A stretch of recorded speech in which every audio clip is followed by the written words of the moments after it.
Good morning, everyone. This is the press briefing of the Financial Stability Coordination Council, or the FSCC, for the release of the country's latest Financial Stability Report, or the FSR. We welcome everyone, including those who are joining us live via our live streaming in the official Facebook page of the Bangko Sentral ng Pilipinas, as well as those watching via WebEx. The FSCC releases today the second semester 2020 FSR. For this release, the COVID-19 pandemic crisis and the unfolding developments in the market environment are the centerpiece. The chairman of the FSCC, BSP Governor Dr. Benjamin E. Diokno, is joined by the FSCC Executive Committee members, namely Department of Finance Secretary and Monetary Board Chairman Carlos G. Dominguez III, Insurance Commission Commissioner, Attorney Dennis B. Funa, Philippine Deposit Insurance Corporation President Dr. Roberto B. Tan, and Securities and Exchange Commission Chairperson Attorney Emilio B. Aquino, who is joining us via WebEx. We would also like to recognize the presence of other FSCC Executive Committee members who are with us via WebEx. BSP Deputy Governor Chuchi G. Fonacher, DOF Undersecretary Gil S. Beltran, IC Deputy Commissioner George S. Onqueco Jr., PDIC Executive Vice President Ms. Maria Ana Carmela L. Villegas, SEC Commissioner Attorney Efiro Luis B. Amatong, and Special Member National Treasurer Rosalia V. De Leon of the Bureau of the Treasury. Officers and staff of the FSCC member agencies are in attendance also virtually. At this point, we open the floor for the FSCC Chairman, BSP Governor, and Monetary Board Chairman, Benjamin E. Diokno, for his opening statement.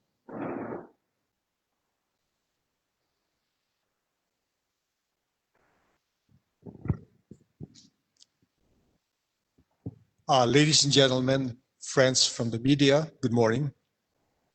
Your Financial Stability Coordination Council is proud to release today the second semester 2020 Financial Stability Report, or the FSR. As you know, we made the decision early this year to shift from an annual publication to a twice-a-year release, despite the difficulties to produce such a report. In fact, if I may just share with you a bit of trivia, we are about to release the FSR in late February, only to completely redo everything to put COVID-19 as the centerpiece. 5 months removed from our first semestral release in June, we thank you for joining us for our second semester report. We all recognize the complications that COVID-19 has brought upon the Philippine economy, and more so to our households, friends, and loved ones. But while our daily lives have changed since the pandemic, we should look beyond our current circumstances and prepare for tomorrow. Doing so will give us direction and purpose, understanding the recent past, but be better for the future. This is the central theme of the FSR that we will issue today, that businesses and households are in a different situation than in 2019. Nevertheless, the FSR offers a distinct vision of tomorrow, which we have crafted after considerable reflection. We believe that the future will continue to carry a premium on physical space, and the trend towards digitalization is irreversible. We also believe that there will be more granular changes in risk behaviors and consumer preferences. As simple as this sounds, this has significant effects on how products and services are produced and consumed. Changes will be nuanced across different economic activities. This is because it is the distribution of purchasing power that matters. What can be bought, how, and where things are consumed, the immediate preferences for investments, all these are likely affected by the income and risk aversion shocks, which we outline in the FSR. We offer our vision for the new economy to serve as an anchor towards which stakeholders may transition. This new economy is not just a post-COVID world. Rather, we expect it to be defined by a different set of market arrangements, changed business models, and distinguished by new behaviors. And for the authorities, it also means adjusting our lens to account for systemic risk when we oversee the functioning market. The details of all this are in the FSR, and I invite everyone to download a copy. Our goal is to reduce the uncertainties so that all stakeholders can make well-informed decisions. Systemic risk is a complex topic to decipher and discuss, but I am confident that you will find this FSR edition useful. Thank you. Thank you, Governor. For his remarks, we call on DOF Secretary and FSCC Executive Committee Member, Secretary Carlos G. Dominguez III.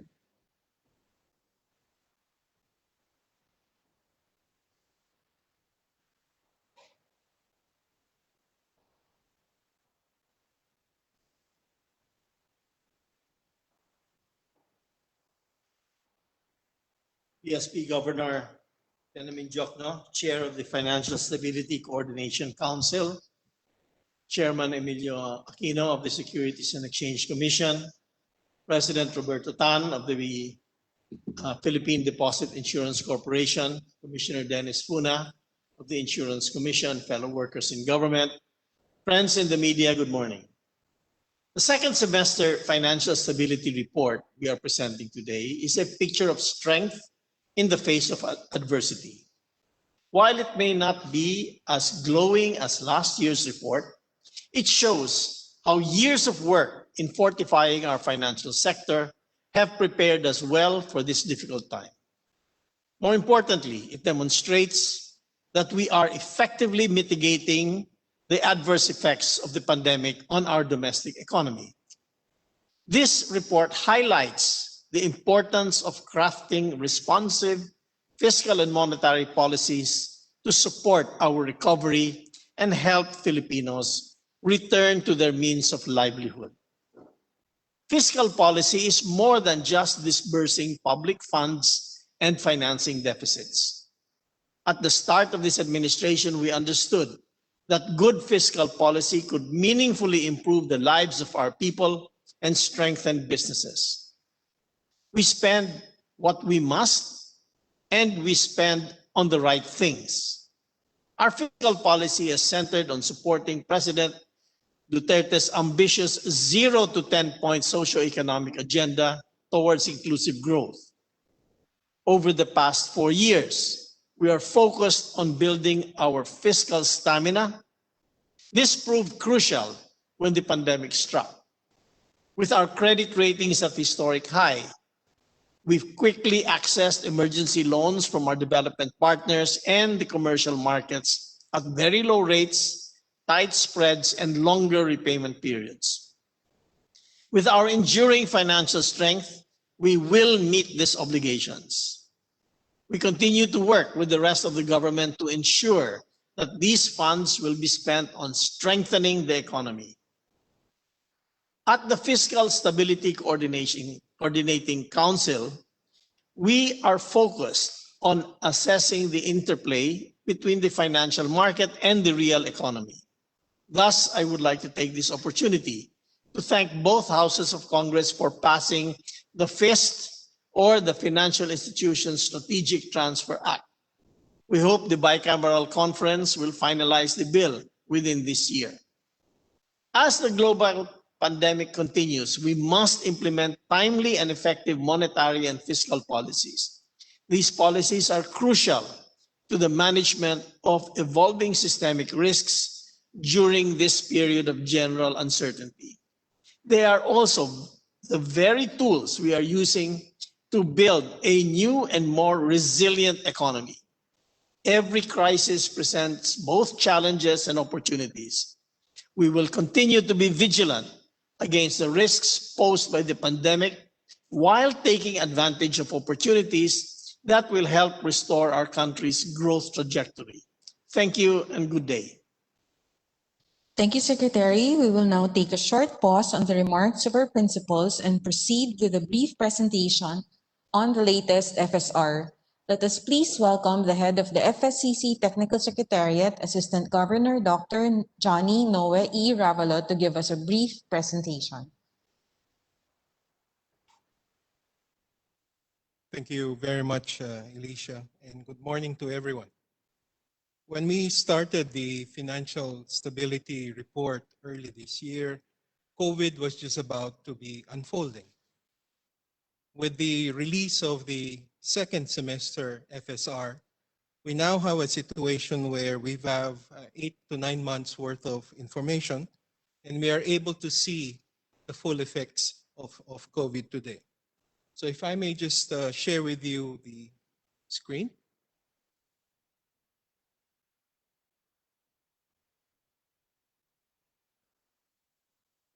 We are now living in the world of technology.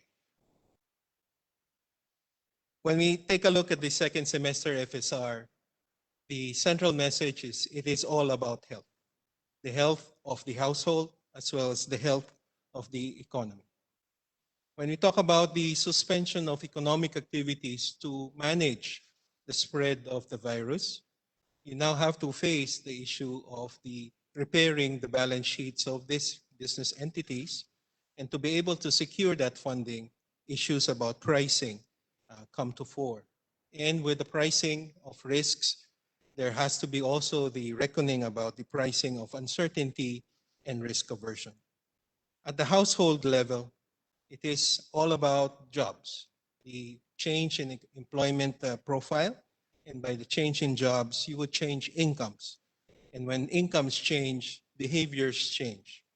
And that will reinforce the level of uncertainty and risk aversion in the market. That will then feed to the economy. And in feeding into the economy, as the chairman mentioned in his remarks, we look forward to the new economy and the type of arrangements that will have to be put in play. The question before the FSCC is, what do the authorities do now? How do we approach this type of problem?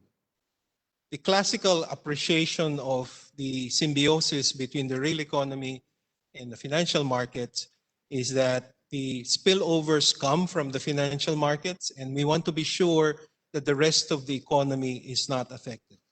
The title of the slide actually makes reference to a very often cited work by Professors Rogoff and Reinhardt, where they analyze 8 centuries worth of financial crisis and come to the conclusion that they are actually much more alike than they are different.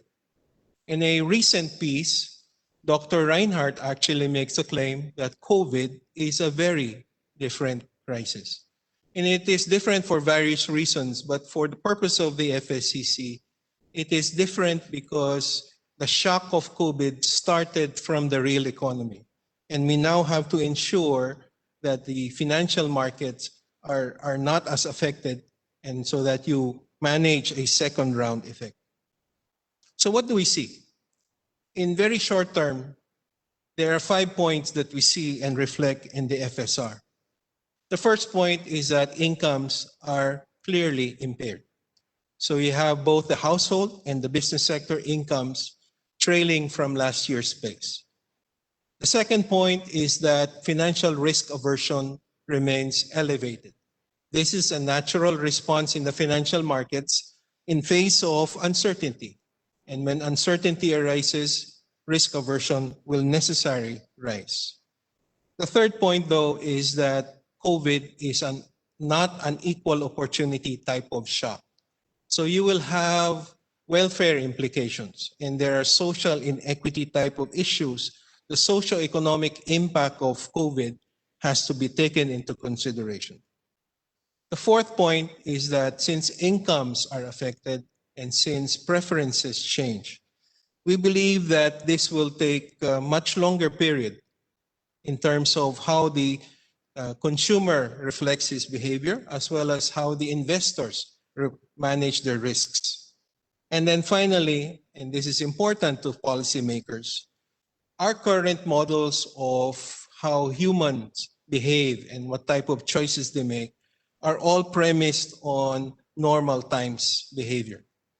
So the challenge that COVID presents is that forecasting the future is going to be very difficult given the uncertainties, many moving parts, and given that there will be changes in consumer behavior. So how do we then prepare ourselves for the new economy? There are a lot of things that are being considered, but at the FSCC, one of the things that we have worked on as early as January, even before the pandemic, was the nature of how things and how industries relate to one another.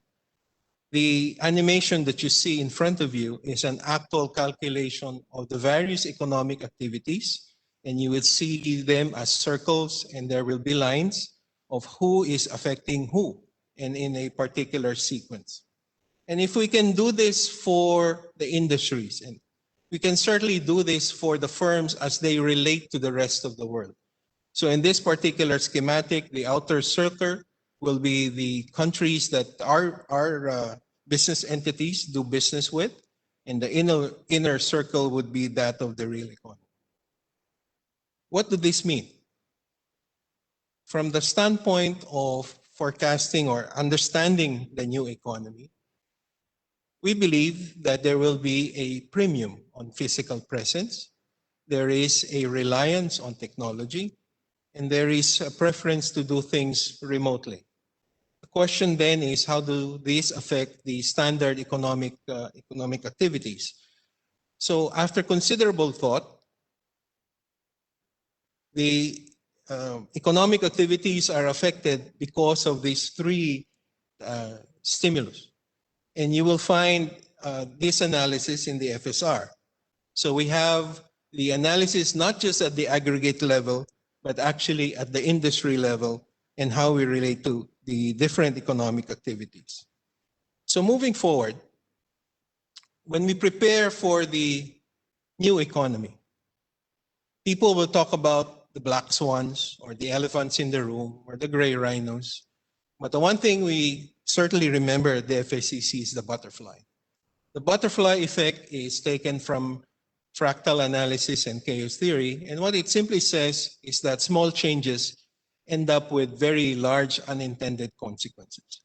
So when we manage the 5 risks that we identified in the report, we address these 5 risks with 5 other responses. The first is to define the new economy. So this cannot be simply about rebooting the economy using the old tools. We will have to think about being outside of the box and how those changes in economic preferences matter to those economic activities. The second point is the acceptance that risk aversion is elevated. It is actually a healthy response.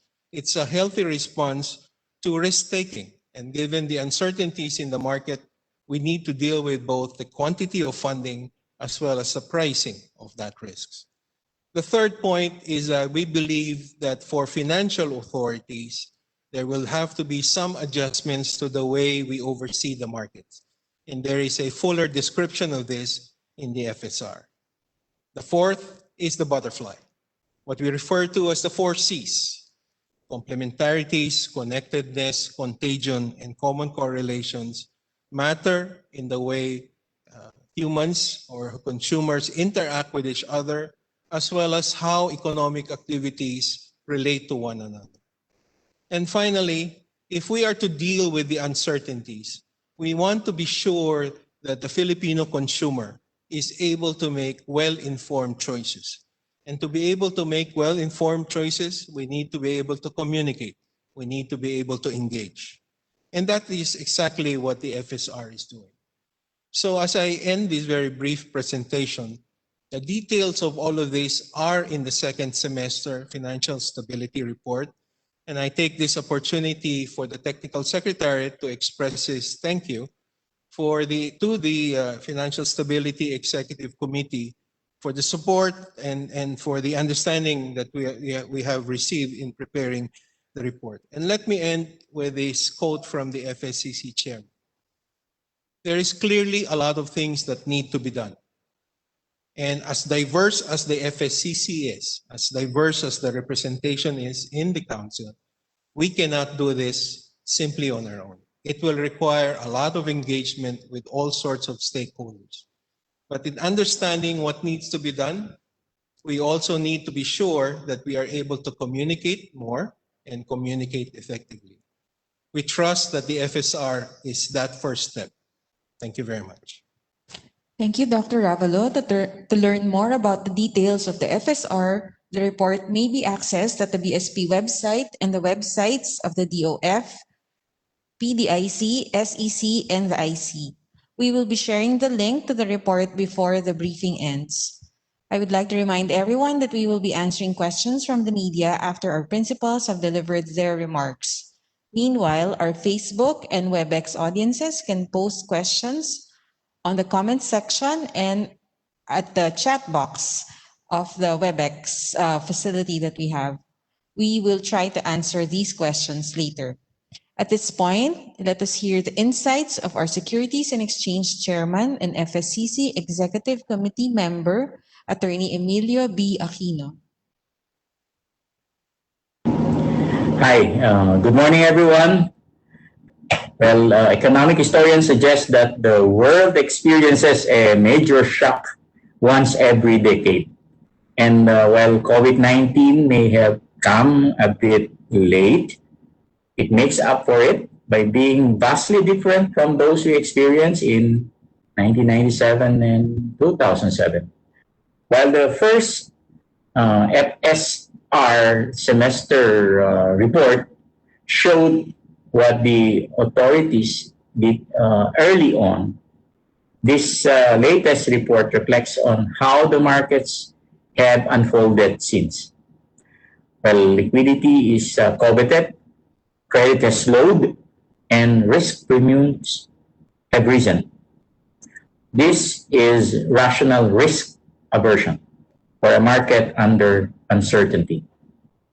Well, for the capital markets, funding liquidity is available even if risk aversion has steepened the yield curve. Arguably, issuers are facing discerning investors who are searching for yield. The very same investors who are deciding between mobilizing or retaining liquidity. And this is an important point.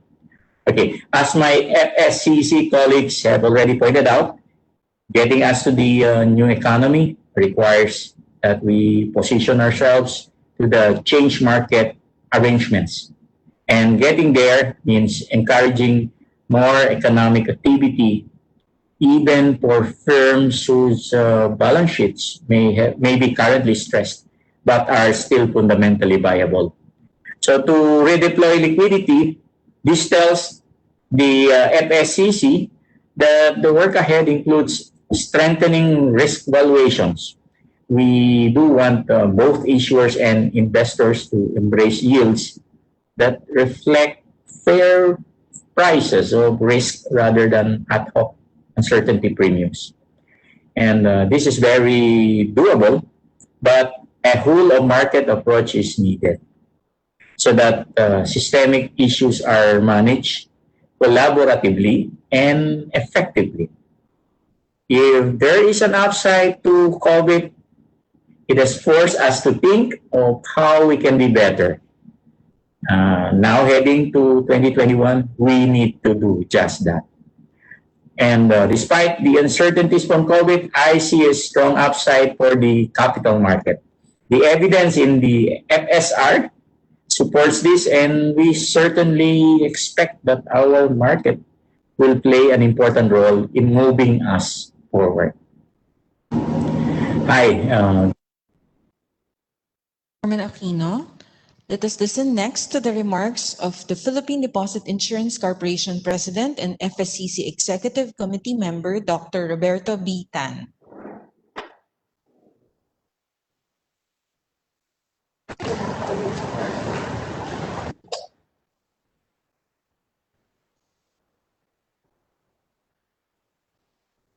Chairman Jokno, Secretary Dominguez, friends from the media, ladies and gentlemen.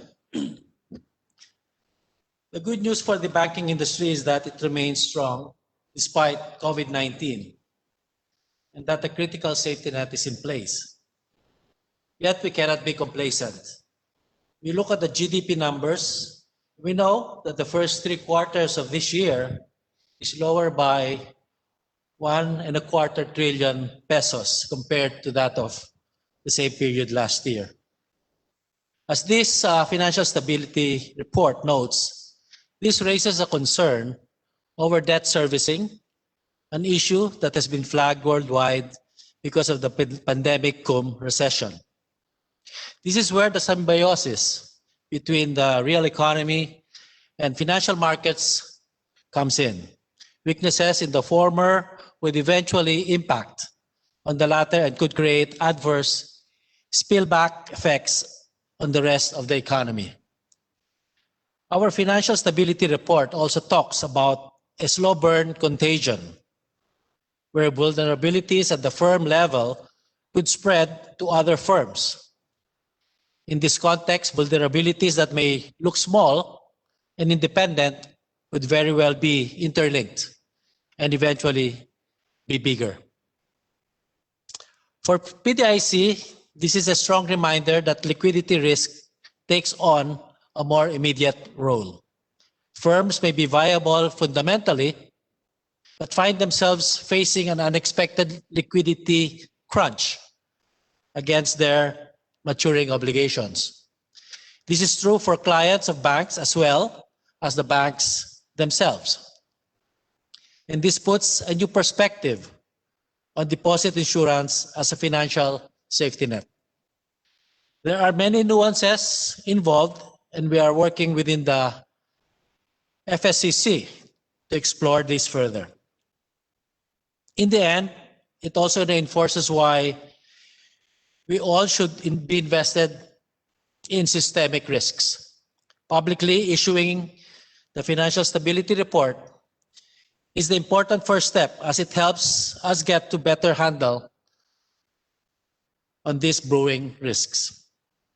We ask everyone to find time to go through this report and let us have a conversation to move forward together. Good morning and thank you. Thank you, President Tan.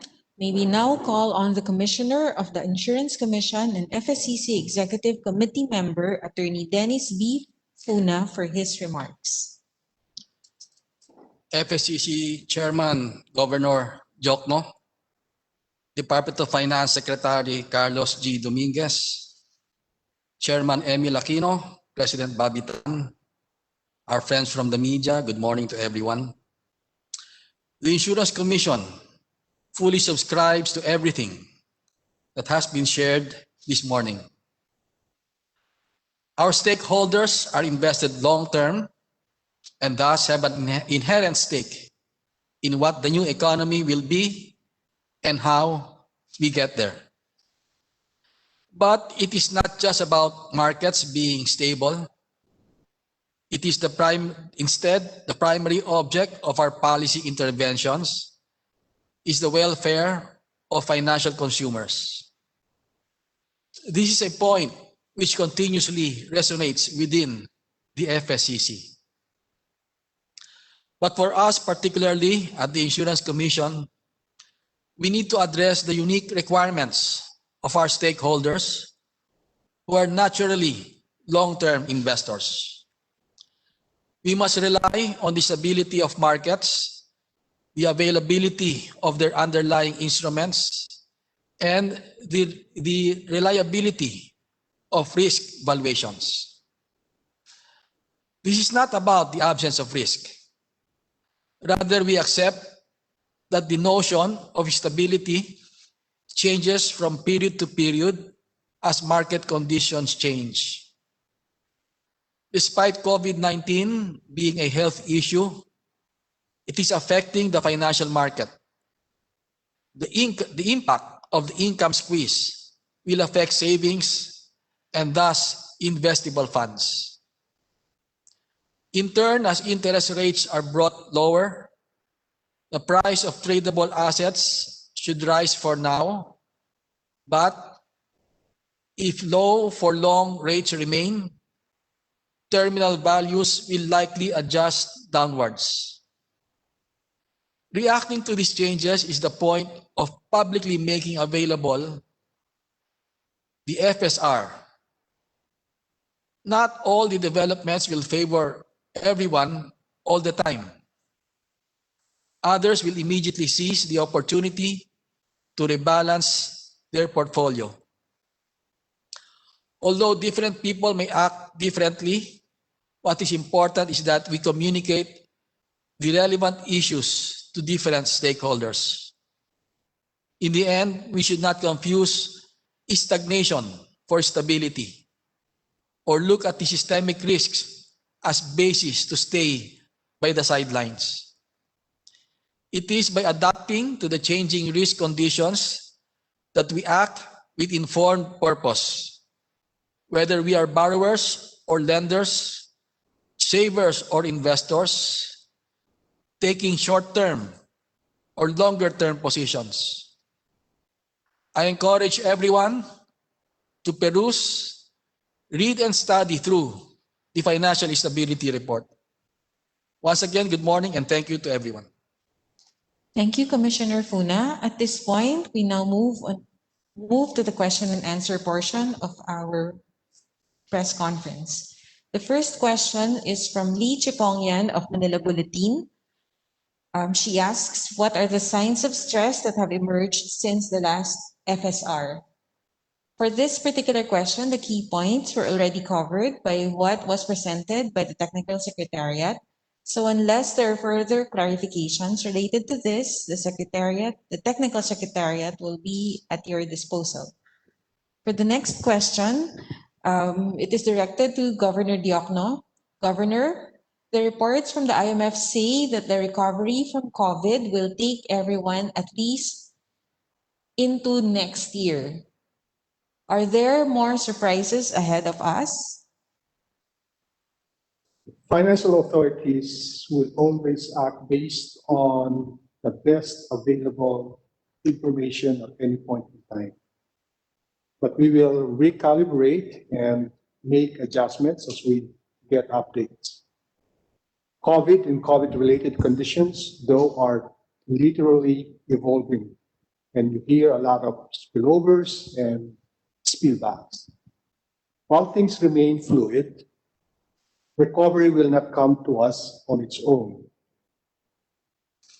We must achieve it by responding to the shocks that have materialized and mitigating the systemic risk ahead. So my answer to that is that the future cannot be fully certain, but that should not stop us from controlling what we can and should do today. Thank you, Governor. The next question is for Secretary Dominguez. Mr. Secretary, following up on the last question from the Governor, would the economic managers have a different take on the immediate future given the challenges today and the expected protracted impact of COVID? The FSCC openly engages other government agencies, for example, NEDA and even the DepEd, as well as those who represent the private sector, PAP, CNBC. That is the nature of having systemic risks. It requires a unified and collective approach.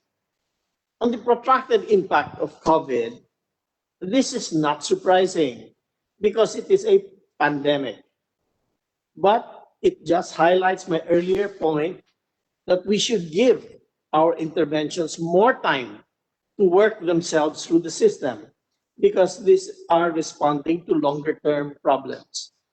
I cited fiscal policy specifically, but this point applies to all policy interventions. That is the nature of being systemic. Thank you, Secretary Dominguez. The next question is for Commissioner Funa. Commissioner, in your remarks, you echoed the point of Secretary Dominguez by recognizing time as an important element. You cited your stakeholders as naturally long-term investors. With remarks changing quickly, are your stakeholders disadvantaged? My point was that financial markets constantly evolve and market conditions change. We have to take a long-term view, whether in normal times or periods of stress. Unfortunately, we tend to assess every transaction and look for gains versus losses. However, we can dictate market forces, and so the bigger issue is the stability of markets, the availability of instruments, and the robustness of risk valuations. This was my point, not the gains or losses at every transaction. Our best case scenario is that we communicate the relevant information so that our financial consumers will be able to make informed choices. That's the point of publishing the FSR. And if I may add, I had a conversation with the CEO of an insurance company yesterday, one of the biggest, and the lady CEO told me that their investments are down 7 billion, but she remains to be optimistic because the liabilities of life insurance companies are basically long-term. And they're hopeful that in the medium term, whatever may be the paper losses today will be recovered in a few months, hopefully, or in the next year. So, thank you. Thank you, Commissioner Funa. The next question is for President Bobby Tan. For President Tan, can you elaborate on a bit when you said that liquidity risk is one of the key takeaways of the PDIC from COVID? What do you see, and how do you see, and how do these matter to the PDIC? Well, so the worldwide, the health of the financial institutions has been gauged against insolvency. There certainly is good logic of such. As I said earlier, worldwide, the health of financial institutions is gauged against insolvency. And there's good reason for this, there's good logic for that. But we have seen financial markets react more swiftly through liquidity. We saw this in previous crises, and for COVID, the market described this as dash for cash when the pandemic was unfolding. It makes sense for us to assess how sudden stops and surges in liquidity can cause bank difficulties. And this is just not for bank-to-bank transactions, but also how borrowers facing liquidity problems can manage payment obligations. This is why the interlinkages and interaction described in the Financial Stability Report, not only among and between banks, but among and between banks and their clients, become a very important area of interest today. Thank you. Thank you, President Tan. For Chairman Aquino. Chairman Aquino, would it be the case that the more banks stay liquid, that the capital market may also be less liquid? Okay. After a shock, the natural move of each market player is to keep their liquidity to themselves. But in the process, liquidity dries up everywhere. But you can also have investors who will be willing to deploy their excess liquidity. This is what we have been seeing the past few months. Entities have gone to the capital market and have raised funding via short-term securities. So this goes back to my earlier point about risk valuations. Demand for and supply of liquidity, making a deal is about the assurance that a fair price makes liquidity available. And to move us forward, we need to deploy available liquidity. Thank you, Chairman Aquino. The next question comes from Wendy Noble of Business World. The Financial Stability Board's Regional Consultative Group for Asia, chaired by Governor Diokno, had also recently held its meeting. From the discussion, how are other Asian countries responding to monitoring systemic risks and making sure that they get the delicate timing, quote unquote, for exits on expansionary policy measures? Are our local strategies in line with these so far? International financial institutions like the IMF suggest that the expansionary interventions were unprecedented, but were the right thing to do in response to the COVID. Now the challenge is about the exit strategy. This is on the minds of the members of the Regional Consultative Group for Asia, or RCGA. I think we all understand that we cannot maintain this level of expansionary fiscal and monetary policy for an indefinite period. But I would point out that local conditions matter most in deciding on the timing of the exit. That said, I cannot tell you in advance the day and the month of an exit, but our assessment of systemic risk factors prominently come into that thought process. Let me add to what Governor Ben has said. When we talk of exit strategy from the COVID dislocations, we are really talking about a whole of market approach. We have to coordinate the health interventions with the fiscal, monetary, economic, and prudential policies to make sure that every detail is in sync with one another. The challenge, of course, is that no one has any prior experience with COVID. So we are literally adapting and building our policy playbook. This is why it is so important to have a venue like the FSCC where systemic risks are discussed, and from there we can collaborate with all the other stakeholders. Thank you both, Governor Diokno and Secretary Dominguez. We will now proceed to a question from Warren de Guzman of ABS-CBN, and this has been directed to Secretary Dominguez. He asks, is the programmed fiscal response of the national government still appropriate given the increased likelihood of a larger than 5.5 contraction this 2020? Well, at this point, the fiscal response is definitely on track. We are really facing a problem of people's confidence in the system. And no matter how much fiscal response you have, if people don't have confidence of going out and spending, it's not really going to work, is it? So essentially, we are looking at increasing people's confidence in not getting sick, and making sure that they understand that the health infrastructure of the government can support whoever gets sick. And quite frankly, at this point in time, our hospital beds are only about less than 40% occupied. So we are very well in place to support whatever spike or additional sickness we can occur. But in fact, in the last few weeks, we have seen very generally a low infection rate.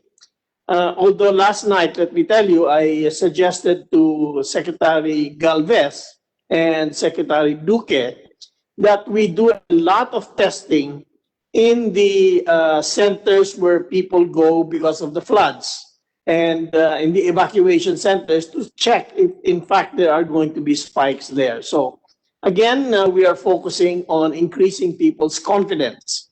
And that is a matter that is really very of top importance to the government. Thank you. Thank you, Secretary Dominguez. Before we move to the other questions that were sent to us via WebEx, we will now first have a question. What would you say is your systemic risk takeaway at this point? Maybe ask Secretary Dominguez and Governor Diokno to please respond to this question. Yeah, I think there's no question that mitigating systemic risk is an important and distinct policy area on its own. At the BSP, we have the Monetary Board convene and bank as the Fiscal Stability Committee to have open discussions of what could be. This helps, but I also recognize that the different agencies have their respective mandates when dealing with the systemic issue. That is why we have the Financial Council to deal with this. You will recall that I was among the first to reference the goal of the new economy. I deliberately did not mean new normal, as was coined after the global financial crisis, because I thought that we needed to highlight how risk behaviors and consumer preferences would change. I expected that we would not only change the way we measured risk, but behaviors themselves would change. In fact, with this once-in-a-lifetime pandemic, I believe that we will change the way we live, the way we work, and the way we play. To me, this is the point of systemic risk. Recognizing the diversity among people's reaction, but putting the primacy of the public collective welfare ahead.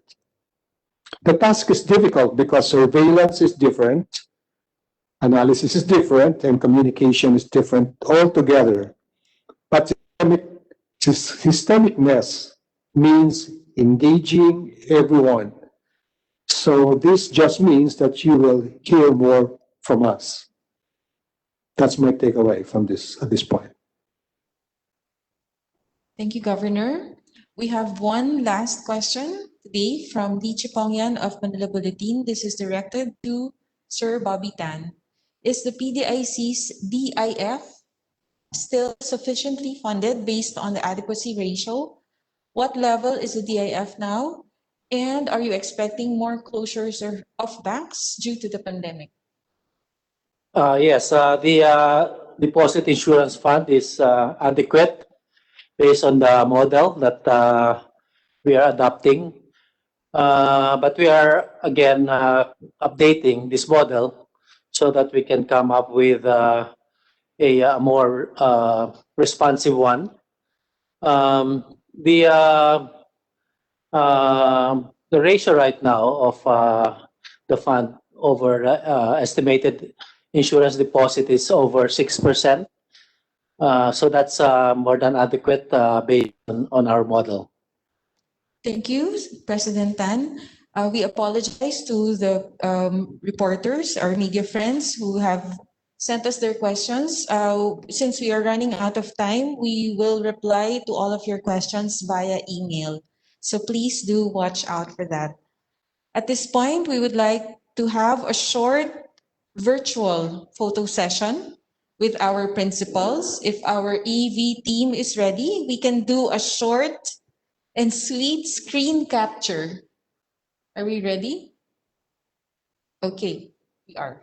Okay, so are principals ready? So at the count of 3. 1, 2, 3.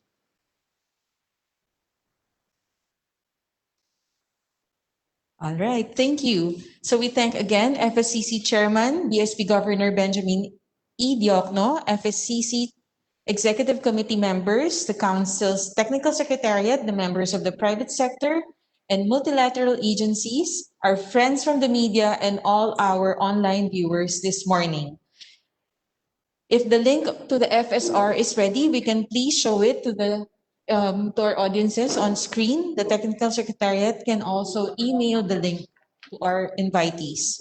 Thank you very much to the FSCC principals, the members of the press, and to all those who are watching us live on Facebook and also on WebEx. For follow-up clarifications on the FSR and/or any FSCC-related inquiries, the Council may be easily reached at email address fscc@bsp.gov.ph, Facebook at facebook.com/FSCCPH, and telephone number 5306-2938. This concludes today's briefing by the Very good. FSCC. We Thank appreciate you. everyone's See time you tomorrow. and attention. We will now officially end our broadcast. Maraming salamat po at magandang umaga sa lahat.